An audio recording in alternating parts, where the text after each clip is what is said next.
Mga bahagi ng fire detection and alarm system. Sa video ito, aalamin natin ang mga sumusunod.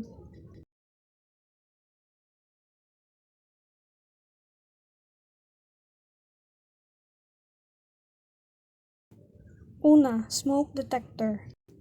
Isang fire protection device na automatikong nakakakita at nagbibigay ng babala sa pagkakaroon ng usok.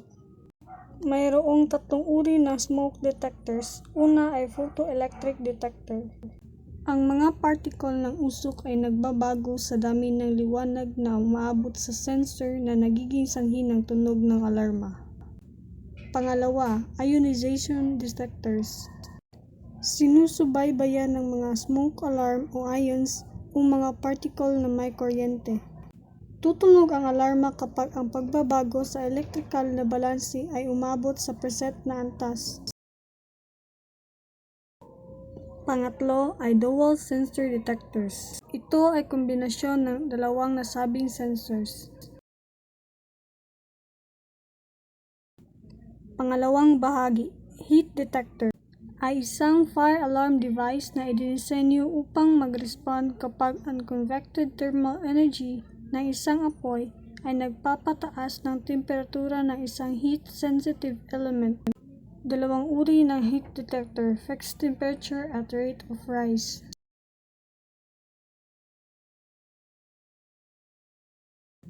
Pangatlong bahagi, fire alarm control panel.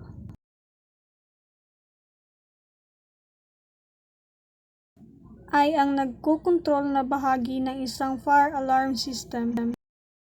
Ang panel ay maaari ring magbigay ng electrical na enerhiya upang patakbuhin ang anumang nauugnay na device sa pagsisimula, notification, control, transmitter, o relay. Pang-apat na bahagi, manual pull station, ay initiating device na naka-activate sa pamamagitan ng paghila ng lever. Ang antas ng paghila ay maaaring idisenyo upang magkaroon ng single action mechanism or dual action mechanism.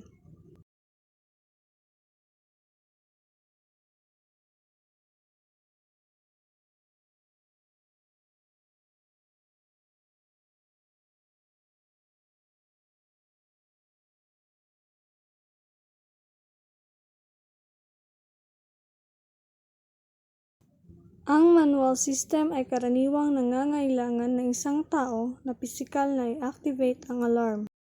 Panglimang bahagi, horn strobe. Ito ay kombinasyon ng naririnig at nakikitang mga alarma upang alertuhin ang mga nakatira na lumikas sa lugar.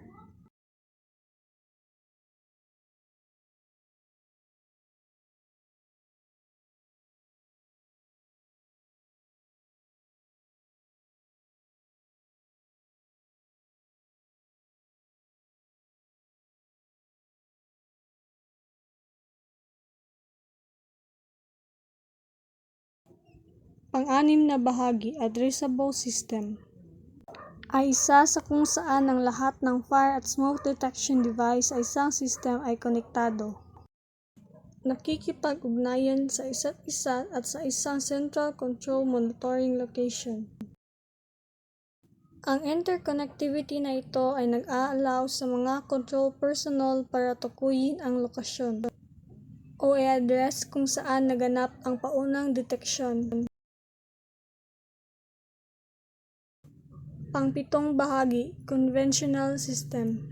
Ang bawat device ay konektado sa control panel gamit ang sarili nitong wire.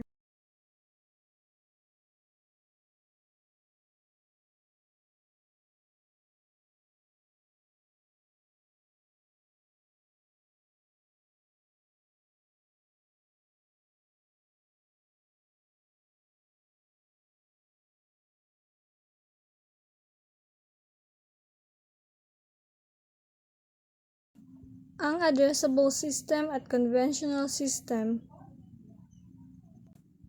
Pangunahing kaibahan ng dalawang sistema ay kung paano nakikipag-ugnayan ng mga field devices sa alarm panel.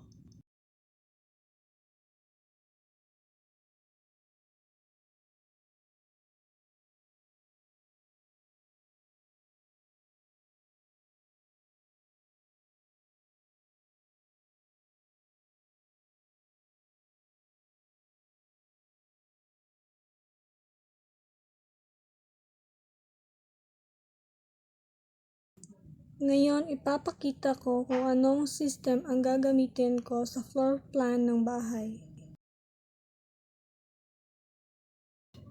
Ito ang floor plan ng bahay at ang FDAS na ginamit ko ay conventional system. Dahil ito ay ideal sa bahay at hindi mahal.